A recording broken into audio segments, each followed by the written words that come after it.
बिस्मिल्लाहिर्रहमानिर्रहीम। अस्सलामुअलैकुम। ये है रेड एप्पल जैम और आप देख सकते हैं कितना अच्छा और कितना ज़बरदस्त बना है। बिल्कुल बाहर जैसा हम ख़रीदते हैं बल्कि उससे भी अच्छा बना है। और ये है गोल्डन एप्पल जैम, ये भी बहुत ही ज़बरदस्त तैयार हुआ है। और मज़े की बात यह है कि ये जो एप्पल जैम है इसे हम बग़ैर किसी कलर के, कोई भी फूड कलर इस्तेमाल किए बगैर बना सकते हैं और ये मिनटों में तैयार हो जाता है और बहुत आसानी से बन जाता है।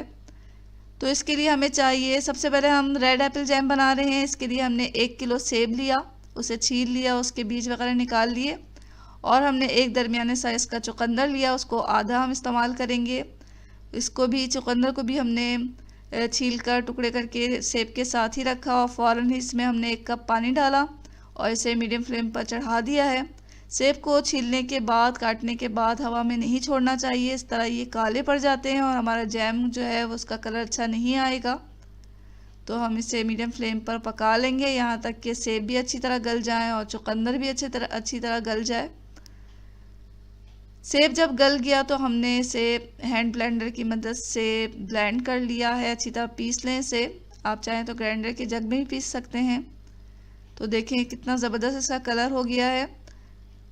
तो जब हम इसे चीनी के साथ पकाएंगे तो इसका कलर और डार्क होगा। इसमें 2 कप चीनी डालें, अच्छी तरह इसे मिक्स कर लें और फिर अब हमें इसे मीडियम फ्लेम पर चढ़ा देना है और मुसलसल चमचे चलाते हुए हम इसे पकाएंगे मीडियम फ्लेम पर। मीडियम फ्लेम पर जो है ये 7 से 10 मिनट में अच्छा खासा गाढ़ा हो जाता है।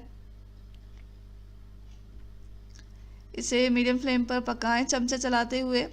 जब भी ये गाढ़ा होना शुरू होगा तो इसके छींटे उड़ेंगे, तो इसे कवर करके पकाएं और दरमियान में कवर को हटा के इसे चलाते भी रहें ताकि हमारा जो जैम है वो पेंदे से ना लगे।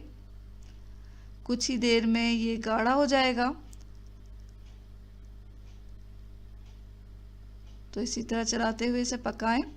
जब ये अच्छा खासा गाढ़ा हो गया तो अब हम इसमें नींबू का रस डालेंगे। 2 या 1 नींबू का रस लें और इसे, उसमें से बीज वगैरह हटा लें और इस जैम में डाल दें।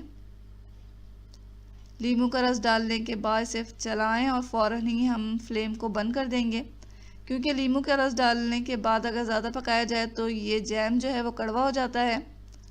आप देख सकते हैं कि नींबू का रस डालने से इसकी चमक और बढ़ गई है। नींबू का रस डालने से ना सिर्फ इसका जायका अच्छा हो जाता है बल्कि इसकी शेल्फ़ लाइफ भी बढ़ जाती है। इसके अलावा नींबू का रस जो है वो जैम में चीनी को क्रिस्टलाइज होने से बचाता है। तो ये रेड एप्पल जैम तैयार हो चुका है। अब हम गोल्डन एप्पल जैम बनाएंगे। गोल्डन एप्पल जैम बनाने के लिए भी हमें 1 किलो सेब चाहिए। उन्हें छील लें, उसके बीज वगैरह निकाल लें और छीलने के फ़ौरन बाद ही हम इसमें 1 कप पानी डालेंगे और इसको चढ़ा देंगे। मीडियम फ्लेम पर इसे पकाएं कवर करके यहाँ तक कि एप्पल हमारे गल जाएं।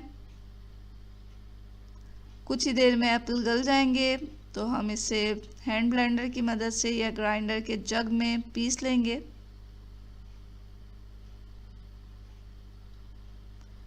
यहाँ देख सकते हैं आपके एप्पल का कलर कितना गोल्डन है और ये बिल्कुल काला नहीं हुआ है, क्योंकि हमने इसे फ़ौरन छीलने के फ़ौरन बाद ही पानी डालकर पकने के लिए रख दिया था। अगर हम इसे ऐसी हवा पे छोड़ देते तो ये काला हो जाता और हमारा जो जैम का कलर है वो इतना अच्छा नहीं आता। पीसने के बाद हमें इसमें 2 कप चीनी डालना है और फिर से अच्छी तरह मिक्स करके मीडियम फ्लेम पर पकने के लिए रखें।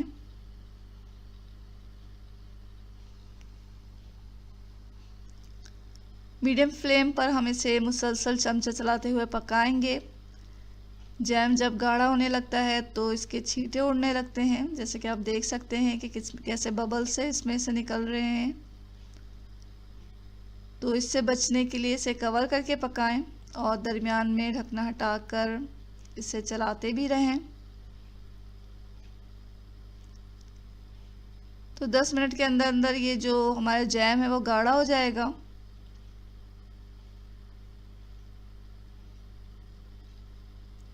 जब ये गाढ़ा हो गया तो हमने इसका जो फ्लेम है वो लो पे कर दिया और अब हम नींबू का रस निकालेंगे। 1 या 2 लीमू ले लें और उसका रस निकाल कर इसमें डालना है बीज के बगैर। तो लीमू का रस डालकर इससे थोड़ा सा चलाएं और फ़ौरन ही फ्लेम को बंद कर दें ताकि हमारा जैम जो है उसका जो जायका है वो कड़वा ना हो। लीमू के रस से जैम का टेस्ट भी बहुत बढ़ जाता है। तो ये देखें कितना अच्छा, कितना खूबसूरत कलर आया है इसका, बिल्कुल गोल्डन। और आपने देखा कि हमने बग़ैर किसी भी फूड कलर के इस्तेमाल किए हुए इस जैम को तैयार कर लिया है और ये बहुत जल्दी बन गया है। आप इसे आराम से, आसानी के साथ, बहुत कम वक्त में घर पे तैयार कर सकते हैं और इसका जो रिज़ल्ट है वो बाहर के जैम से बहुत अच्छा आता है। तो ज़रूर ट्राई करें इस मज़ेदार एप्पल जैम की रेसिपी को और इंशाल्लाह ये आपको बहुत पसंद आएगी। तो इसको लाइक भी कर दें।